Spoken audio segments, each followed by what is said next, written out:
Oof, we have waited, we've been promised, and we've been wanting this for quite some time now. The third producer's letter has finally released. I didn't actually make videos about the first or the second one, but we are going to be talking about this third one because it's been very important. I think a lot of people have been waiting for this one because we were promised sort of news on how they're going to handle premium and like maintenance of the three formats and how they're going to keep them healthy and stuff. And this is basically MoriP addressing that, plus a lot of other things that might have kind of like gone under people's radars and you might not have noticed. So we're going to talk about all of it, and so let's take a look at this very important third producer's letter. All right, here we go. Watching this live. Of course, we already looked at everything and talked about it with the Twitch chat. So if you want to join us, twitch.tv/DifferentFight. We're here, especially in September, very often. You'll find me here very often. So MoriP, of course, introduced himself and talks about, you know, a bra with the legends being released, and of course we also have Lyrical Monastery that just released in Japanese, but unfortunately due to COVID, there's no large-scale events for these two sets. So we did have one for the first Overdose Booster set with BSFO, and I guess in Japan they've been having their BVFL, but that's basically all.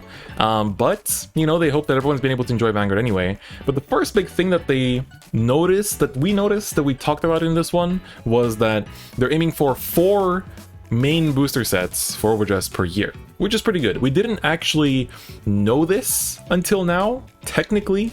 So it's definitely good to know that, like, how many sets we can expect. So at least for Japanese, right now it's like we have DB203 coming out in September in Japan, and then probably in December we're going to be seeing another set come out, which is going to be DB204, and then probably no other sets until like March or so is what I would expect, but we'll find out more later this month. Alright, so he does address also the fact that, you know, ever since he started doing the producer letters, they've been more and more, you know, reception from the community as well about it. So he, you know, he gets comments and DMs and stuff like that, and emails, and of course it's not just the Vanguard players but also card stores and the circles and clubs and, you know, the sales partners that all contact Bushiroad about their concerns, which is really nice. You know, you wish that your producer in your game was as receptive to feedback as ours is, because this is definitely really cool. Like when he dedicates a whole paragraph just to thank people for, you know, communicating, right?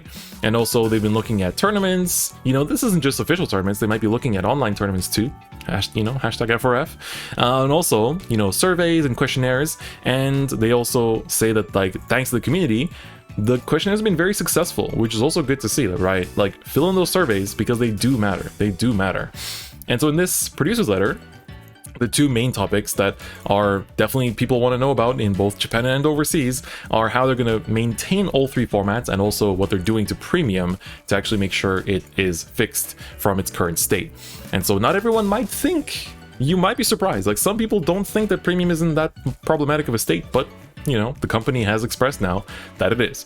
And of course, don't forget that on the 14th of September, we'll have a strategy presentation where they'll be talking about new card game products, so probably upcoming sets, maybe the next V set, and also the anime news, and of course, Zero news as well for G, so that'll be very exciting. And then there'll be an English presentation in October, which is still very important. Like, you might be thinking, like, oh, why would I watch the English one, because it's gonna just like tell me the same news again. Well, the main reason is they usually give us dates for things that we don't have originally from the Japanese side, and hopefully we get more collab products like, you know, Monster Strike getting announced for English too, which would be very nice. So definitely watch the English one too. I don't know anything about it for now. I don't know anything about it, but hopefully they do give us collab sets like Shaman King and Monster Strike, so that'd be very nice. All right, so this is the first important part, is that they basically talk about the policies for maintaining the environment. So environment, so like quick Japanese lesson. In Japanese, kankyo is environment, and the word kankyo is used the same way that we use the word meta. Like when we talk about like the standard meta, or we talk about the standard, like, or the V premium meta, they would say like the V premium like kankyo, the V premium environment. So this is like the environment equals meta basically. So read that as the same word, right? Whenever you're like reading through this. And so essentially, they are going to be doing these restrictions on a regular basis from now on, which is really, really cool. And all three major formats will be getting their, like, you know, whatever, like, changes at the same time. And of course, this could mean that sometimes we'll get like a hit in Premium, but no hits in other formats. Sometimes there might be a hit in V Premium, but no hits in other formats and stuff like that. And if necessary, separate announcements will be made. So emergency hits might be made if necessary. Like, I guess Zazan was kind of an emergency hit. So that's an example of that. And of course, it'll be in both English and Japanese in tandem. And also we'll have a regular cycle 3 times a year for when these hits will happen. And this is what I want to talk about a little bit too, right? So they'll announce hits in late January, which will be implemented on February 1st. And then they'll announce new hits in late May, which will be implemented on June 1st. And then this is the one that concerns us now. They'll announce hits in late September, so in the next 2 weeks basically, and implement them on October 1st. Now this is good for 2 reasons. One, this gives us transparency in that we know now when certain hits will happen, and you know, that way if things aren't looking too good, we can actually look at, you know, like look forward to these hits happen and know that things will be better, right? I also saw some Japanese people tweeting about this, saying that they feel that they can safely buy their cards knowing that the restrictions will always happen at a certain date, so you can wait for the hits to happen in late September before buying cards, and then buy your cards safely because you know that they won't get touched until at least like late January, unless it's something really like an emergency that needs hitting like super urgently, right? And yeah, Matt is saying that it needs to be September 21st at the latest for Friday announcement for English to be still before the balance drops. Yeah, so I guess in like 2 weeks, or something. All right, so yeah, so that's something to look forward to. Like, I think it helps to give a feeling of safety to the community, knowing that first, this is like transparency that we needed, so we know that hits are happening and how and when they're happening. And 2, for people that want to feel safe about buying their cards, they now know that they can wait for a certain date before buying certain new product, right? Like this will literally come out like right before I think DBT03 is released, but it will come out after the DBT03 set list is out. So that's pretty interesting. So again, really good, really good. And they will be announced through the weekly Bytes program. So if you want instant translations, again, this Twitch channel is where you will find them when they do those. So definitely look forward to that. It's going to be very, very nice. And so in line with the above policy, we'll make an announcement of the regular update to the Fighters rules in late September 2021. So this is the one that's coming up. And this is basically how Bushiroad themselves see the current meta for all 3 formats, and also give us a yearly launch schedule, which is really, really cool. So this is, so for standard, right, for the D series, they show that there will be 4 main sets of the 5 great nations. So like this year we have DBT01, DBT02, and then we're going to get DBT03 this month, and then DBT04 probably in December, and then 1 lyrical set per year, right? Some people weren't too happy about this because they were like, well, Bermuda was a clan, which is, you know, it made sense that it was only supported once a year, but why is lyrical only once a year when it's also nation, you know, stuff like that. I think a lot of us expected it to be once a year, but now it's going to be really eyes on Bushiroad to see how well they can actually like balance it out and make sure that like lyrical doesn't die the moment the next set comes out for the other nations, but it also doesn't overpower everything to the point that they have to print 2 sets just to keep up with that power level, right? So this will be very important. And of course, collab sets and special sets like Festival Collection will be released in between these nation boosters. So yeah, so the whole year will be definitely filled with all kinds of product. Then for V Premium, 24 clan expansion products, 2 per year. So this year we already had 2, right? We had clan selection in like the start of the year, like you know, the chaos set, basically in like January, March, whenever that was. And then we're also getting the clan collection that just came out in Japan today and is coming out in English in November. So that's our 2 sets for this year. So that normally means we should be getting another one sometime in like early 2022, and then we'll get another one in probably like September 2022 as well. So this way, like, this doesn't mean that the 2, like the volume 1, volume 2 are 2 products. It means that all 24 clans will receive 2 waves of products per year, which is what we've had this year, right? So there's something to look forward to for sure. And then for premium, they plan in 2022 to actually print a premium set, so premium collection, but it may focus on reprints, right? It may have a lot of reprints the way that clan collection does as well, and so it'll be interesting to see how they print that, right? Will it be a volume 1, volume 2 kind of thing, or will it be something else? I guess we'll find out. We might even find out on, you know, this like the 14th of September, right? Maybe now, maybe in January, who knows? And then for the play environment, this is where things get a little bit heated, right? We're keeping an eye on some deck trends, but is within our expectations. So this is about standard, right? So stuff like Bruce topping is within expectations, stuff like Bastion topping is within expectations, but it makes sense, right? Bastion is an easy to play strong deck, so of course it's gonna top. Bruce is a very strong deck, but it falls apart in some people's hands, so I guess that's within their expectations, right? Its environment is being watched closely as it has the most frequent product launches. So that's kind of a way to say this is kind of like the main format, because of course that's where all the support is going to and what the anime is based on and stuff like that, yada yada yada. But of course they keep a really close eye on it to make sure that things are well balanced out. And then for V, they keep an eye on some deck trends, but is within our expectations. So generally speaking, they don't see many issues, I guess, with how V is right now. After Heal Guardians, I would definitely like to see Prisms hit. I think Lieselot definitely needs to be choice restricted from Prisms, and otherwise we'll see how much Heal Guardians change for the other decks. We actually have a tournament in FRF V Premium tomorrow, where hopefully we will see some of these, you know, kind of changes. It'll be the first big event for, at least for English players, for V Premium, so hopefully we can see what kind of new trends come out, and people really bring the big guns as well. And then for Premium, we have noticed a number of major issues. A number of major issues. Where is it? Oh, it went to mobile mode.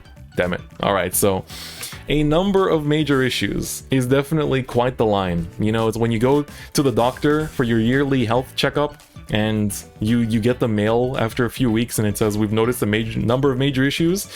Yeah, that's what this smells like to me. So obviously they are not very happy with how Premium is right now, because I think they've heard from the community that things aren't looking too great, and so we're going to be seeing some hits, right? All over the world, various appealing card games, so rival card games, that's a very nice way of saying that, are working hard to maintain their own environments to be fun to play. This part is very important. Vanguard is also looking to maintain the playing environment based on various measures, such as compensating for extreme deviations in game speed. So this is something we've had in the past when they hit stuff like Refrost and Lisbeth, because they basically made the games too long. And so now I wonder if the game speed issue is being too fast, obviously, right? Because, you know, certain decks in Premium end games before people can even stride, right? That's not fun. That's not a good thing. And a lot of people started to enjoy V Premium a lot more once it slowed down and it wasn't like a turn 3 GG kind of game, but it was more of like a turn 4 or 5, you know, that kind of thing, right? Enjoyment. This one, you know, you might say is a bit subjective, but of course, enjoyment for the general population, I guess, is definitely important. Win rate, I think, when there's events, is the easiest one to gauge and like see which decks are overwhelmingly strong, but when there's no big events, like BSFO, of course, gave them these numbers, but they got to be doing more events to get this kind of like win rate data. Correction of errors, so we've had erratas plenty of times, of course, that's obvious, and so on. So these are basically some of the measures that they look at when they need to hit things in the game, right? And so these are basically some of their criteria. Then he's going to talk about the premium format and the number of major issues. You know, when you go to the doctor and he tells you there's a number of major issues, that's definitely something you gotta follow up on. So let's see what he means by that. All right, so he instantly jumps into it and says the conclusion will be making some major changes in comparison to previous years regarding the premium environment with the announcement in late September. So this one, I think, to me is really like, whoa, more changes than before, like than previous years. Keep in mind, we're talking about stuff like the 2019 hits, where like that one summer where they shot like Ichikishima and like a bunch of other stuff, you know, in like one big list. And then like the post-Worlds restriction list where they hit like Wonder Azel and stuff. Those felt like pretty big restriction lists that like shook up the format like crazy. Like Katrina getting taken out and all that kind of stuff, like that really felt like a huge restriction list to me. But now this one's gonna be even more. So some people are thinking like, are they gonna like rework how some rules work? Like, you know, I remember Solemn a while ago, he suggested the idea that maybe there'll be like a rule where if you like choose to play with like gift markers, then you can't like, you know, stride or something like that. You know, you have to choose like which mechanic you stick with, or if they'll keep it the way it is, which I would prefer that personally. Like I think premium is still very fun the way it is now, but you know, the change is just being like a plethora of hits, like so many hits and so many kind of like, you know, restrictions all at once. So that'll be pretty interesting to see how they do. But yeah, so that's something to look forward to in the next few weeks. Expect a banless predictions video. You know we're gonna milk that nice and hard. And of course reactions, pog face everywhere when the restrictions actually happen. And yeah, I guess we're working rulings in regards to stand triggers will probably happen as well. So yeah, looks to be interesting. And this part as well was quite odd. They say there's so much information to be covered that the presentation, the live stream, will only cover the general points and the details we post on the official site. Like, how much are they gonna do? Like, I guess if it's reworking stands and stuff, then yeah, this will definitely need some expansion on the website. But I wonder, like, what I think of this is, at least, like, I think this also existed in English, but at least I'd never really found it. But whenever a restriction list would happen in the past, there would be a PDF that went alongside it in Japanese, where they would then like show pie charts of like representation and win rates of certain decks that got hit, and then also like explain logically why things got hit. And so I'm expecting this to be like what goes on the website, basically. I hope so. All right, then, of course, they talk about, Premium has the appeal of being a long-lived and complex format, and of course, there's synergy between certain combinations of cards from different release periods that are too powerful or create infinite loops and other potentially game-breaking effects. Shoutouts to those of y'all that go the extra mile to make these crazy loops and all these game-breaking effects, because, yeah, that's gonna be interesting. It's gonna be interesting how they, which ones do they address, right? There's definitely quite a few of these. So our decision to take major action is not simply in response to the heated... Hold up, what is this? Look at this, look at this, look at this. Our decision to take major action is not simply in response to the heated community debate. Heated community debate, that's talking about y'all. That's y'all. This is like all the Discords, the Facebook groups, the Twitters, the Reddits, and everything. People getting just a little bit heated, just a little bit sweaty, Needs a little bit of policing, I would say. Gotta keep it civil, right? Heated community debate. My Discord's Vanguard section literally being called out right now. But it's not because of the heated community debate, he says, but because the issues have been clearly identified from various data. So I guess they look at tournaments, they look at all kinds of representation, and just in general, like, how these cards work and why it's unhealthy, right? So they have the data, and that's how it is.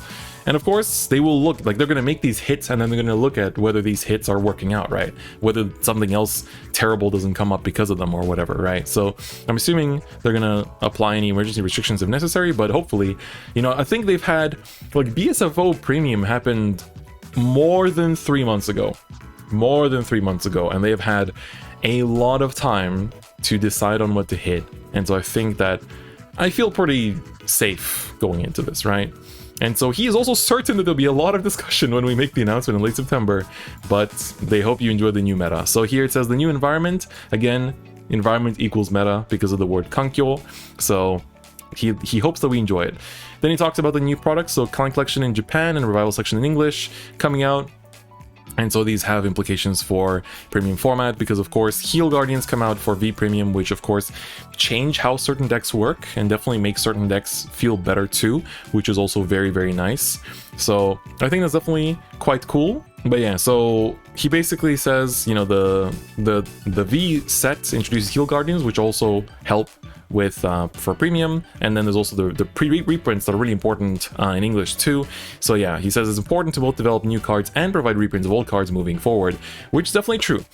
And as previously announced, they're also making a product meant for as support for premium that contains completely new cards, which will be released in 2022 in both Japanese and English. So we already have that confirmed. It won't be a Japanese exclusive or anything, even if it is mostly a reprint set.